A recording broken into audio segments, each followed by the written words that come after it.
Mood भापना एक बहुत बड़ी चुनौती होती है। कभी कभी एग्जिट पोल भी गलत साबित हो जाते हैं।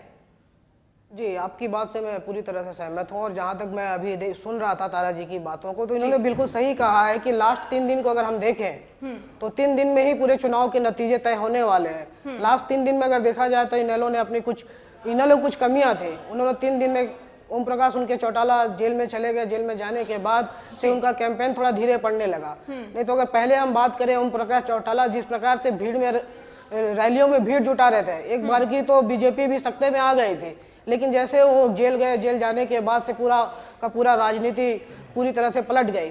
तो ये कह सकते हैं बीजेपी ने बूथ स्तर पे मेहनत की थी और इसका नतीजा हम शीघ्र ही देखने वाले हैं। आज पूरी तरह से स्पष्ट हो जाएगा कि उन्होंने जो मेहनत की, जो वो बूथ स्तर पे एक एक कार्यकर्ता और एक एक लोगों को जोड़ा, उसका उनको फल मिलने वाला है। किस तरीके से अभी जो नरेंद्र मोदी की रैलियां थी, उनको कह सकते हैं कि बहुत बड़ा इम्पैक्ट हरियाणा की जनता पर डाला।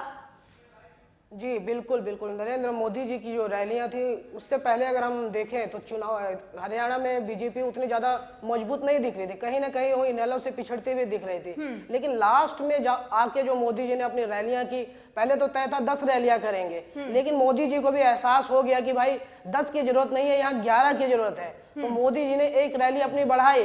उनको मालूम पड़ा कि ओम प्रकाश चौटाला जिस प्रकार से भीड़ इकट्ठा कर रहे हैं, अगर ये भीड़ और बढ़ती गई तो बीजेपी के लिए मुश्किलातों का सामना करना पड़ सकता है। तो पूरी तरह से उन्होंने जो अपना कैंपेन, अपनी व्यू रचना इस तरह से बनाई थी जिससे कि बीजेपी को फायदा, और बीजेपी को यही फायदा ही दिख रहा है। बीजेपी को अगर देखा जाए तो हरियाणा में बहुत ज्यादा वोट और बहुत ज्यादा सीटें मिलने की संभावना नहीं थी, लेकिन मोदी, अमित शाह और विजय वर्गीय जी ने जो मिलकर व्यू रचना की, उस व्यू रचना के हिसाब से वो सफल हुए हैं। उन्होंने तिनके को इकट्ठा किया। बोलते हैं ना कि बूंद बूंद से घड़ा भरता है और बूंद बूंद से सारी चीज तय होती है। तो मोदी और अमित शाह ने यही अपनी व्यू रचना की। जो बिखरे हुए वोट थे बीजेपी के, नॉन जाट वोट थे, उनको समेटा और उसका परिणाम आज हम देखने वाले हैं। चलिए बढ़िया, बिल्कुल। सत्येंद्र मिश्रा जी, इनेलो को भी एक और कांग्रेस को भी अब एक मिल गया है, खुशखबरी कह सकते हैं यहाँ पर इनेलो और कांग्रेस के लिए भी। जी बिल्कुल, जहाँ तक हम बात करें तो बीजेपी और इनेलो में ही मुख्य रूप से मुकाबला हमको देखने को मिलेगा। कांग्रेस तो कहीं है ही नहीं इस चुनाव में। तो हम कह सकते हैं इनेलो और बीजेपी के बीच कांटे की टक्कर होने वाली है। और ये मैं बता देना चाहूंगा कि जो ये अंतर होगा, 20 सीटों का अंतर होगा। सत्येंद्र मिश्रा जी, आपको रोकना चाहेंगे, बड़ी खबर अपने दर्शकों को दे दे। लगातार फाइट दे रही है बीजेपी को इनेलो को भी कम नहीं आंका जा सकता। 3 रुझान इनेलो को मिल चुके हैं। हमारे साथ सत्येंद्र जी मौजूद है, हमारे वरिष्ठ सहयोगी हैं। सत्येंद्र जी, क्या लग रहा है, बीजेपी एग्जिट पोल के नतीजों के हिसाब से ही रुझान भी उसी तरह आ रहे हैं? नहीं जी, मैं बिल्कुल बताना चाहूंगा कि अभी कुछ भी कहना जल्दबाजी होगी। जहां तक मेरा है कि ये जो होने वाले हैं, जो भी नतीजे आएंगे, बड़ा कांटे का मुकाबला आपको देखने को मिलेगा। एक तरफा मैं नहीं बोल सकता, बीजेपी एक तरफा नहीं जीतेगी। इसको इनेलो से इनको कड़ी टक्कर मिलने वाली है। कुछ भी हो सकता है, पूरी तरह से हम नहीं बोल सकते कि बीजेपी की पूर्ण बहुमत से बना सकती है सरकार।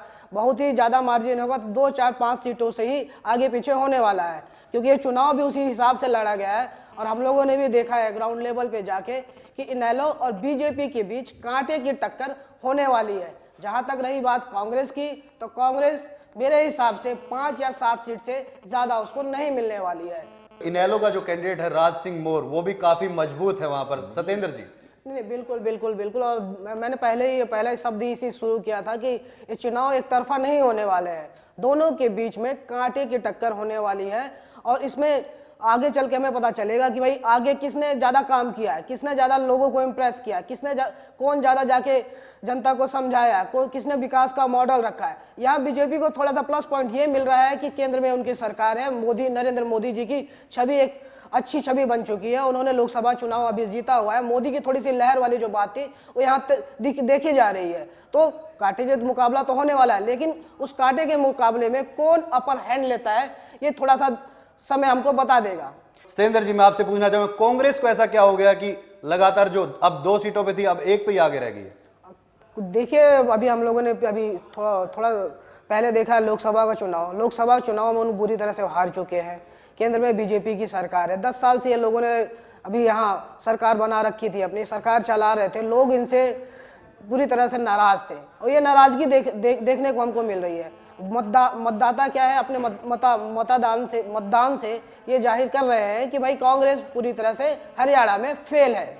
सत्येंद्र जी, इनेलो को आपने काफी कवर किया है, क्या लग रहा है इन चुनाव में इनेलो, जो एग्जिट पोल भी ने भी बताया कि इनेलो थोड़ी पिछड़ रही है, आपको क्या लग रहा है कि इनेलो ऐसे क्यों पिछड़ गई? देखिए, इनेलो को जो इलेक्शन कैंपेन था मैंने बहुत करीब से देखा है इन लोगों को, और ग्राउंड लेवल पे मैंने काम किया है, तो मुझे लगता है इनका सत्येंद्र जी, मैं रोकना चाहूंगा, यह दुष्यंत चौटाला उचाना कला से हैं, वो आगे चल रहे हैं। बिल्कुल आप सही कह रहे थे कि ऐसा नहीं है, ग्राउंड रियलिटी ऐसी नहीं है, इनेलो ने भी काफी काम किया है, क्या कहेंगे?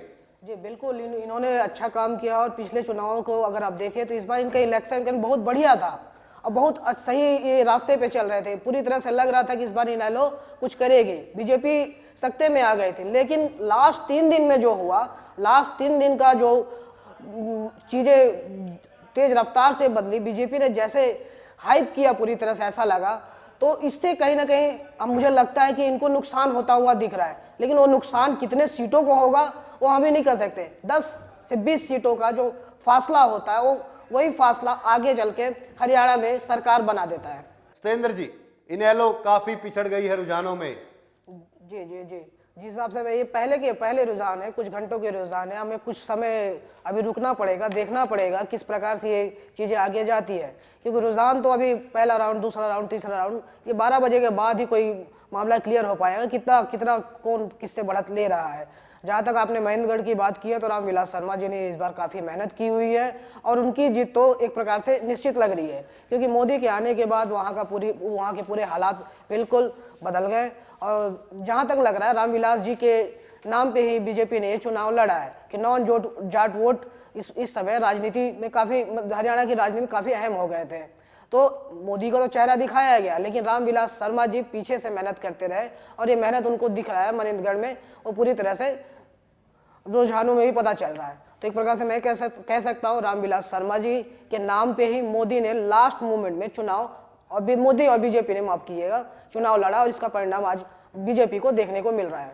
सत्येंद्र जी, क्या मायने रखता है इनेलो 19 पर ही अभी आगे है? ये मोदी और अमित शाह की जुगलबंदी, और अमित शाह को एक प्रकार से मैं जादूगर मानता हूँ। लोकसभा चुनाव में भी किसी ने सोचा था यूपी में 5 सीटें 10 सीटें जीतने वाली बीजेपी कहाँ 72-73 सीटें जीत पाएंगी।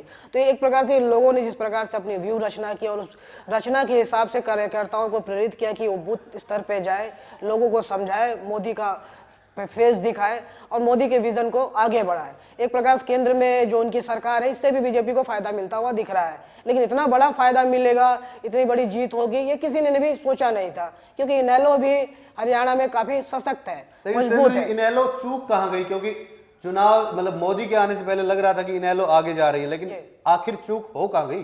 देखिए, चूक नहीं हुई है, लेकिन जिस प्रकार से मोदी है, मोदी एक बड़ा नाम हो गया इस समय। लोकसभा चुनाव में उसने अपने अकेले कंधों पे बीजेपी को उसने सरकार दिलाई। तो यहाँ पे उनकी छवि, मोदी का कार्य करने का तरीका और सारी चीजें, इस चीजों से फर्क पड़ा है। ये कहा जा रहा है कि जिस तरह बीजेपी ने करीब 27 से 28 टिकट जाटों को दिए हैं, इनेलो ने उतने भी नहीं दिए। नहीं, देखिए, जो भी है ये अपना होता है पार्टी का, और पार्टी अपने हिसाब से डिसीजन लेती है किसको टिकट देना है, किसको टिकट नहीं देना है। लेकिन फिर भी कहीं ना कहीं अगर ये ऐसा परिणाम आ रहा है, तो इसमें टिकट वितरण का तो हम कह ही सकते हैं कहीं ना कहीं कमी रह गई है।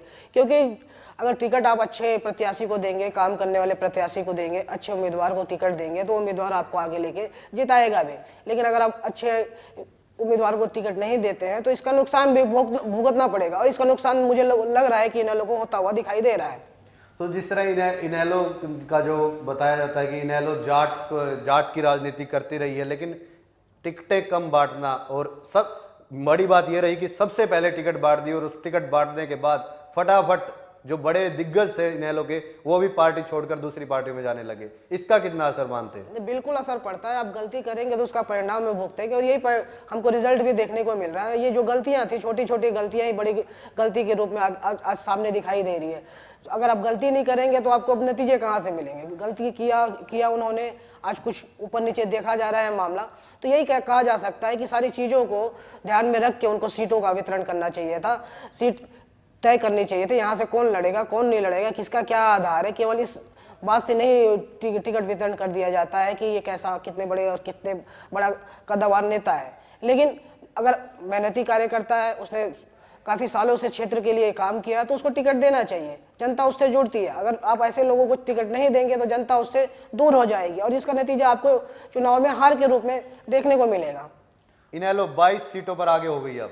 जी जी जी, नहीं 22 से 25 का हम लोगों ने भी आकलन किया था। हमने सर्वे में दिखाया था इनेलो 22 से 25 सीट जीतेगी, और जहाँ तक बीजेपी का है तो हमने 48 से 52 सीट दिखाया था। तो ये पूरी तरह से हम अपने सर्वे के हिसाब से आगे बढ़ते हुए दिख रहे हैं। लेकिन ये बहुत ही हम जल्दबाजी होगी कुछ भी अभी कहना कि इनेलो 20 या 25 सीटें जीतेगी। ये लास्ट 2 घंटे में हमको पता चल जाएगा कि कौन कितने सीटों से जीतता है। मतलब सरकार किसकी बनेगी आने वाले 2 घंटे में सामने आ जाएगा। जी जी बिल्कुल, आने वाले 2 घंटों में तय हो जाएगा हरियाणा में किसकी सरकार बनेगी। हरियाणा में इनेलो अपनी सरकार बनाएगी या बीजेपी मोदी के नाम पे अपनी सरकार बना जाएगी। सत्येंद्र जी क्या कहेंगे? बीजेपी तो जहां एक तरफ कहा जा रहा था कि आदमपुर में इनेलो टक्कर दे रही है, लेकिन यहां बीजेपी आगे निकल गई। भाई जो भी देखने को आपको मिल रहा है ये बीजेपी के कार्यकर्ताओं की मेहनत है और मोदी की एक छवि है जिसे देखकर जनता ने वोट किया हुआ है। तो यहाँ पे हम कह सकते सत्येंद्र जी रोकना चाहूंगा, शाहनवाज हुसैन बीजेपी के प्रवक्ता है, वो कुछ बोल रहे हैं, सीधे वहीं ले चलते हैं। मोदी के नेतृत्व में और अमित शाह जी की अध्यक्षता में एक बहुत बड़ी जीत है और जिसकी कल्पना भारतीय जनता पार्टी के कार्यकर्ताओं ने की थी। सत्येंद्र जी, सर्वे तो हम लगातार दिखाई रहे थे, 52 के करीब 50 पर बीजेपी आगे रुझानों में दिखाई दे रही है। बिल्कुल बिल्कुल बिल्कुल, जो जिस प्रकार से हम लोगों ने सर्वे दिखाया था और जिस प्रकार से हम लोगों ने सारी चीज़ों का वो किया हुआ था उससे स्पष्ट रूप से सामने आ गया है और हमारी चीज़ों पे मोहर लग गई है। तो हम कह सकते हैं जो हमने सर्वे किया था पूरी तरह से ईमानदारी से सर्वे किया था और ये चीज़ें अब धीरे धीरे साफ होती जा रही हैं कि बीजेपी हरियाणा में पूर्ण रूप से बहुमत बनाने जा रही है। बिल्कुल सत्येंद्र जी, जिस तरह एग्जिट पोल आए थे, इनेलो ने पहले तो ये कहा था कि एग्जिट पोल इतने ज़्यादा ठीक नहीं होते, लेकिन कल दुष्यंत चौटाला ने एक बात बोली थी, कहा था कि अगर बीजेपी बहुमत में भी आती है तो भी वो बीजेपी को समर्थन करेंगे। जी, तो उन्होंने जान लिया था, देख लिया था, समझ लिया था कि अब आने वाले दिनों में क्या होने वाला है। इस हिसाब से उन्होंने अपनी रणनीति बनाई और जो बीजेपी के उस पे चल रहे थे, उस बीजेपी की वो कर रहे थे, अब पूरी तरह से बीजेपी के साथ उनको आना अपने लिए, अपनी पार्टी के लिए उचित लगा, क्योंकि हरियाणा का विकास करना है। दुष्यंत जी अच्छे नेता हैं, उन्हें मालूम है किस प्रकार से हरियाणा का विकास हो सकता है। बीजेपी को साथ में लेके, बीजेपी के साथ में होकर ही आगे बढ़ा जा सकता है। तो दुष्यंत चौटाला बड़े सुलझे हुए नेता है और उन्होंने अपनी बातों को इसी तरह से रखा है। सत्येंद्र जी, 2 बड़े नेता और बड़ा मार्जिन और 2 बड़ी हॉट सीट प्रदेश की, आप क्या कहना चाहेंगे? मैं यही कहना चाहूँगा, जिस प्रकार से इन्होंने अपनी पूरी तरह से रणनीति तैयार की थी, उस रणनीति पे पूरी तरह से सफल होते हुए दिख रहे हैं। जहाँ तक बात रामविलास शर्मा जी की है तो इन्होंने काफ़ी मेहनत किया है। ये इवन मैं बता दूं आपको कि इन्होंने नरेंद्र मोदी जी का माँ का आशीर्वाद भी मिला है। तो जिस माँ ने आशीर्वाद दिया और देश का पीएम बन गया, तो हम लोग सोच सकते हैं कि आने वाले दिनों में हो ना हो रामविलास शर्मा जी मुख्यमंत्री भी बन सकते हैं हरियाणा के। बिल्कुल सत्येंद्र जी, 2 बड़ी खबर बीजेपी के लिए और अच्छी आ रही है, साडोरा से और रादौर से। दोनों में बीजेपी के उम्मीदवार आगे चल रहे हैं। सत्येंद्र जी, अभय चौटाला, अब नैना चौटाला और दुष्यंत चौटाला, बड़े बड़े नाम इनेलो के पीछे चल रहे हैं, आप कैसे लेंगे इसे? इनेलो ने लगता है वो फायदा नहीं उठा पाई है इनेलो, और इसका फायदा पूरी तरह से बीजेपी को मिल रहा है। कांग्रेस से जनता जो नाराज थी, और हो सकता था कि इनेलो इसको अपने पक्ष में करती, लेकिन ये दूसरी तरफ जा रहा है। मतलब जनता कांग्रेस के साथ साथ इनेलो से भी नाराज है, इसका हमें ये प्रमाण मिल रहा है। खास बात यह है कि कांग्रेस की और नेता हो चाहे आईएनएलडी के नेता हो, तमाम बड़े चेहरे पीछे दिखाई दे रहे हैं। भले ही आईएनएलडी के जो छोटे चेहरे हैं वो आगे रुझानों में आगे हों, लेकिन क्या इसके पीछे खास कारण है कि नेता किसी पार्टी का हो, जो बड़े चेहरे जो तमाम कहा जाए कि लंबे समय से हरियाणा की राजनीति में सक्रिय थे, वो पीछे दिखाई दे रहे हैं? मैं बिल्कुल स्पष्ट रूप से बता दूं कि जब जनता नाराज होती है तो सबसे पहले वार बड़े नेताओं पे ही करती है। तो ये वार जो देखा जा रहा है बड़े नेताओं पे, जनता की नाराजगी है जो साफ तौर पे सामने आ रहा है। सत्येंद्र जी, ये बात कही जा रही थी कि बीजेपी में कोई बड़े नाम नहीं है, मुख्यमंत्री पद का उम्मीदवार भी नहीं है, कैंडिडेट भी खड़े नहीं कर पाएगी, लेकिन ये तो पूर्ण बहुमत मिल रहा है और अब ये भी सामने लगभग साफ होता जा रहा है धीरे धीरे कि उनके पास मुख्यमंत्री पद के भी उम्मीदवार हैं। पद के उम्मीदवार है, लेकिन बीजेपी ने एक रणनीति के तहत, एक व्यू नीति के तहत ये तय किया था कि मोदी का नाम वो आगे रखेंगे, मोदी का काम काम और मोदी को देश की जनता ने स्वीकार लिया है। लोकसभा में उन्होंने पूर्ण बहुमत बीजेपी को दिया है और मोदी के नाम से ही आने वाले दिनों में, अब हरियाणा की बात कर रहे हो, महाराष्ट्र देख लो, आने वाले जितने भी चुनाव है मोदी के नाम से ये लोग लड़ेंगे और उसके बाद मुख्यमंत्री पद तय करके उन्हें मुख्यमंत्री बनाया जाएगा। तो एक नाम, एक चेहरा लेके बीजेपी आगे बढ़ रही है।